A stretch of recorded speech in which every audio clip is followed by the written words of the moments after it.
नमस्कार मित्रांनो, microbiology in Marathi या चॅनलमध्ये आपले स्वागत आहे. तर या व्हिडिओमध्ये आपण ॲटॉमिक आणि मोलेक्युलर ऑर्बिटल हे जे टर्म असतात स्पेक्ट्रोस्कोपीमध्ये ते आपण डिस्कस करणार आहोत. आणि हा जो आपण टॉपिक डिस्कस करतो आहे त्याच्या ऑलरेडी नोट्स मी टेलिग्राम चॅनलवरती टाकलेल्या आहेत. टेलिग्राम चॅनलची लिंक मी डिस्क्रिप्शनमध्ये दिलेली आहे. चला आता मी व्हिडिओ सुरुवात करूयात. सर्वात प्रथम स्पेक्ट्रोस्कोपी ही जी टेक्निक आहे त्याच्यामध्ये आपण मॅटरचं आणि इलेक्ट्रोमॅग्नेटिक रेडिएशनचं जे काही इंटरॅक्शन असतं त्यांच्यामधील त्याचा आपण स्टडी करतो. हे वाईडली यूज केलं जातं ॲटॉमिक आणि मोलेक्युलर स्ट्रक्चरचा ॲनालिसिस करण्यासाठी.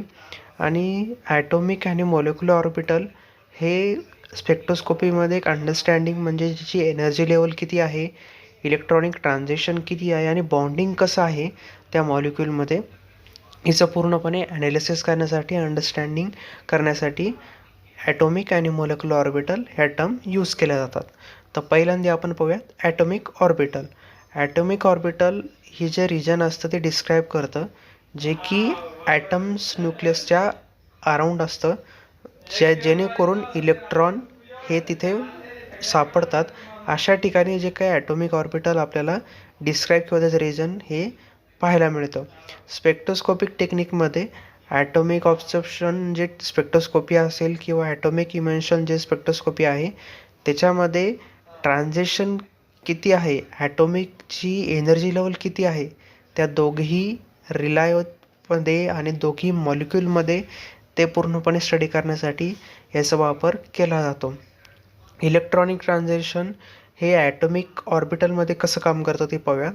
ॲटम्स जे काही फोटॉन्सला ॲब्सॉर्ब किंवा इमिट करतात, ज्या वेळेस ऑर्बिटलमध्ये इलेक्ट्रॉन हा मूव्ह करत असतो ज्यावेळेस ॲब्सॉर्प्शन जे काही स्पेक्ट्रम असेल त्यावेळेस काय होतं, when a atom absorb the specific wavelength of light, ज्या वेळेस एखादा ॲटम स्पेसिफिक वेवलेंथची लाईट ही ॲब्सॉर्ब करतो त्यावेळेस इलेक्ट्रॉन हा मूव्ह होतो हायर एनर्जी लेवलमध्ये.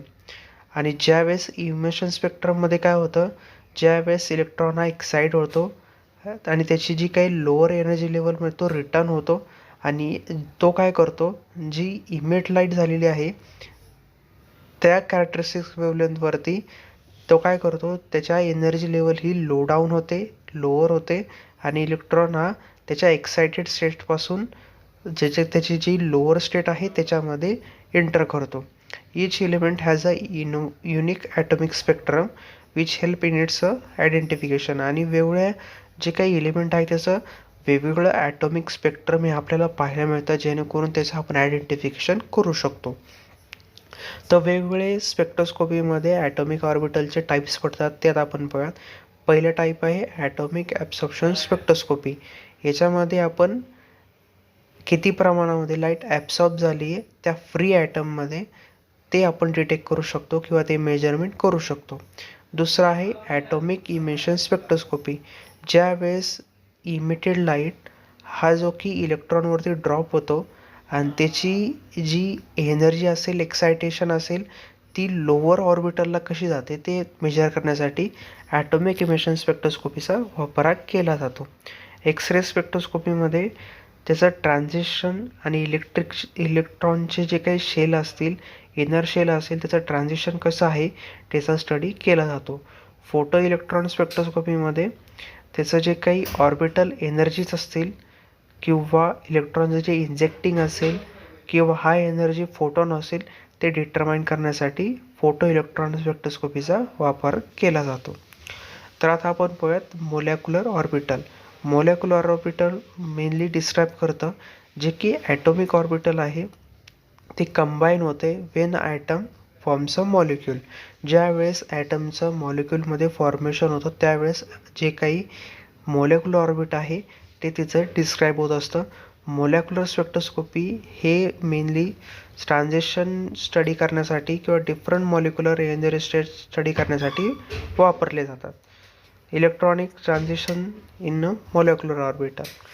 पहिलं आहे बॉन्डिंग आणि अँटी बॉन्डिंग ऑर्बिटल.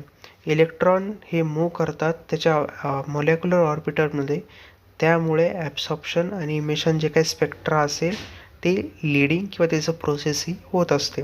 तसंच जर आपण पाहिलं होमो लिपो गॅप हा जो आहे याच्यामध्ये एनर्जी जी काही डिफरन्स असेल हायेस्ट ऑक्युपाईड मोलेक्युलर ऑर्बिटलचं आणि लोवेस्ट अनऑक्युपाईड मोलेक्युलर ऑर्बिटलचं ते डिटरमाइन करून त्याचं ॲब्सॉर्प्शन जे काही स्पेक्ट्रम असेल ते मोजलं जातं.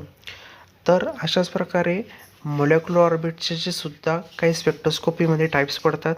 UV व्हिज्युअल स्पेक्ट्रोस्कोपीमध्ये आपण मोलेक्युलर ऑर्बिटलचं जे काही इलेक्ट्रॉनिक ट्रान्झिशन आहे त्याचा स्टडी करतो.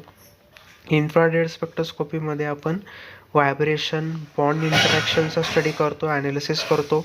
रमन स्पेक्ट्रोस्कोपीमध्ये आपण व्हायब्रेशनल जो काही डाटा असेल जो की स्कॅटर लाईटने वापरून त्याचा डाटा असेल तो प्रोव्हाइड केला जातो ते आपण डिटेक्ट करतो. NMR स्पेक्ट्रोस्कोपीमध्ये आपण न्यूक्लिअर स्पिन त्या मॅग्नेटिक फील्डमध्ये त्याचं इंटरॅक्शन कसं होतं आहे, त्याचं इलेक्ट्रॉनिक एन्व्हायरमेंट कसं आहे मोलेक्युलरचं ते आपण स्टडी करतो. फ्लोरोसन्स स्पेक्ट्रोस्कोपीमध्ये ज्या वेळेस लाईट ही इमिट होते, ज्यावेळेस इलेक्ट्रॉनिक एक्सायटेशन हे मॉलिक्युलमध्ये घडून येतं त्यावेळेस लाईट जी काही इमिटेड होते त्याचं मेजरमेंट फ्लोरोसन्स स्पेक्ट्रोस्कोपीमध्ये केलं जातं. असे वेगवेगळे टाईप्स मोलेक्युलर ऑर्बिटलचे पण पडतात. तर ह्या व्हिडिओमध्ये आपण मोलेक्युलर ऑर्बिटल आणि ॲटॉमिक ऑर्बिटल हा टॉपिक डिस्कस केला. जर तुम्हाला माझा हा व्हिडिओ इन्फॉर्मेटिव्ह वाटला असेल नक्की व्हिडिओ लाईक करा आणि चॅनल सबस्क्राईब करायला विसरू नका. चला भेटूया पुढच्या व्हिडिओमध्ये.